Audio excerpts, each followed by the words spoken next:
So as of the day we record this, I believe, what is this, the 23rd? Friday. Year of our Lord 2022. Friday, September 23rd, 2022. A couple days after, actually, I think it was this past Sunday, so more than a couple days ago. Almost a week. Biden was on 60 Minutes. And he talked about many, many things. None of them coherent. But one thing that he did talk about in particular that we'd like to talk about on this episode is his declaration of independence. As if almost possessing the power of the Almighty Creator himself to just wave his hand and say, the pandemic is over. I have, in very Michael Scott fashion, he has declared bankruptcy! Michael, I'm not sure that's how that works. It's not. So yes, that is what Biden effectively did on 60 Minutes by declaring the pandemic over. Now, you might be thinking to yourself, guys, you've been banging this drum basically since March of 2020. Aren't you happy about this? Of course we are. But as we pointed out all throughout the pandemic, is that despite all of the protestations that people like David and I were the ones that were, quote unquote, not with the science, or we were hashtag science deniers, or we were all sort of, grandma killers. You know this stuff. You were here for that. By the way, on a more subtle note, you should get your protestation checked out every year after about 50. Hey, you don't mock me. That's a real word. You don't want a protestation cancer. We were saying that the whole time, and we were constantly called science deniers or whatever. Now, the last time I checked, and as Biden himself said throughout the entire campaign and also while he was in office, is that he's not a scientist, so he's going to defer to the experts on all kinds of different policy prescriptions. Yet, he can just sit there on 60 Minutes and say, pandemic over, which I then read after the fact. Many White House pandemic response advisors were completely caught off guard by this, and they were very nervous. Now, presumably, if they're White House pandemic response advisors, they are the quote-unquote experts. Shit. So, His Royal Highness was Biden it funded the First. by Pfizer by any chance? Who's signing their paychecks? I believe Pfizer's very upset at Biden about this. I cannot confirm, but I'm pretty goddamn sure. But His Royal I heard the collective fuck from their corporate headquarters. Is His Royal Highness Joe the First has just declared that the pandemic is not a thing anymore. And so listen. So quick after the death of the Queen, you son of a bitch.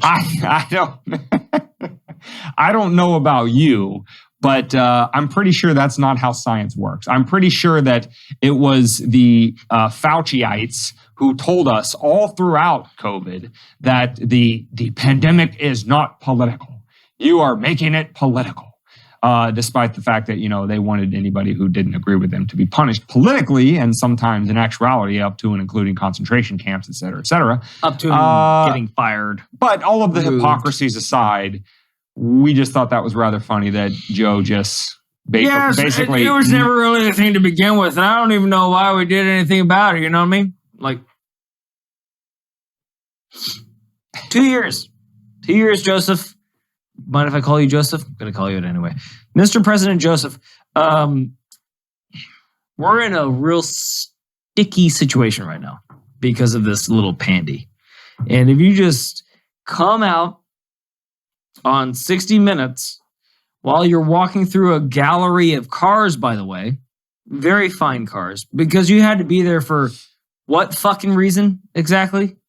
With the war in Yemen that we're talking about, with the global destabilization, with the power struggle between Russia, China, and us at the current moment, you decided to go to a car show. All that being said, and notwithstanding, you just took it on your own to say that the pandy is over. Could have done that a long time ago. What's changed? To harken back to the Epstein segment, David, tell me what's changed. If Joe's really calling the shots and he says it's over, David? I feel like he's not all there, but he's sneaky and he's slippery. So like when Secret Service is like, all right, we got the eye on the eagle. He is moving towards, oh shit, he just stopped oh fuck. He's got toilet paper on his shoe. All right. So somebody get that off him before. So I feel like they thought he was in the Oval Office and he like pried open one of those windows and went to talk to Matt Lauer on who's the guy that interviewed him? I think it was Scott Pelley. All right, Scott Pelley. Maybe it was, I don't know. One of the 60, he went to talk to his old friend down at 60 Minutes and talk about the old days. Anyway, and I feel like he felt free and he didn't have a teleprompter to misread. And I feel like he said some real shit that was in his heart. And I feel like you could hear all the collective buttholes of every Democratic politician go on Sunday when all that shit came out. And I think all of the things that you hear now, I'm sure whatever press secretary, is that what she's called, is saying all the vernacular that she has to say there. Well, it's not over, but we have to be on guard. And you can already see the playbook. They're going to come out. They're going to say, well, you can't turn your back. The pandemic's over. The initial wave of the pandemic is over. But if we drop our guard, if we don't get vaccinated, if we don't get every thumb shoved up our butt to make sure we don't have COVID, then it might come back. And it's going to be 10 times worse. We can't prove any of that.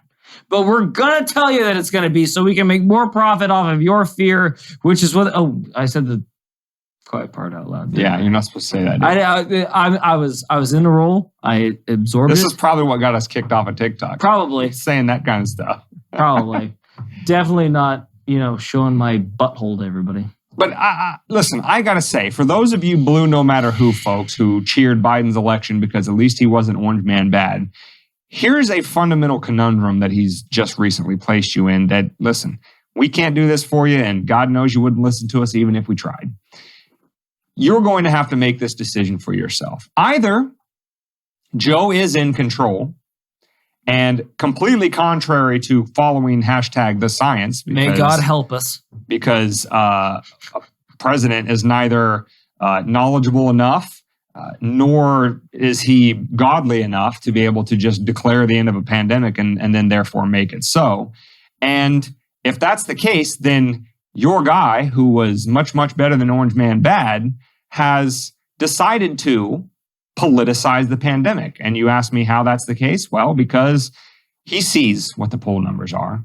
Poll numbers as unreliable as they are, he sees his approval rating plummeting. And the man so desperately, desperately needs a win as the midterms close in. And what better win can you get than to go into November saying, I ended the pandemic under my administration? So, in complete contravention of following the science, he has chosen to make a shrewd, political, calculated move and just declare the pandemic over because he cares more about his political success and the successes of his party than he does about your health and safety. Or the other solution, the other rock between that hard place that you are put in, maybe, just maybe, is that it doesn't matter what Joe says on 60 Minutes, because as David and I have just been alluding to, I still haven't seen any repeal of the mandate for vaccination for military members. I haven't seen any of those healthcare workers that were fired for refusing to get the shot. I haven't seen rushes to reemploy them. I haven't seen any sort of apologies for making second-class citizens out of millions of people for choosing which medical procedure to get or not get. I haven't seen any return of fines to people who were fined for refusing to wear a piece of cloth over their face, despite the fact that in the middle of the pandemic, CDC Director Walowinski said that a cloth face mask is nothing more than a facial decoration. I haven't seen changes or apologies for any of those policies. So either Joe's a shrewd political calculator who avoids the science when it's not politically expedient, or he's not calling the shots. But you know what that all the people responsible for those actual policies are going to keep going and pushing them and never going to apologize for the life-altering, world-destroying policies that they put in place in the first place. That's for you to decide. Find the nearest mirror in your house. Take a long, hard look.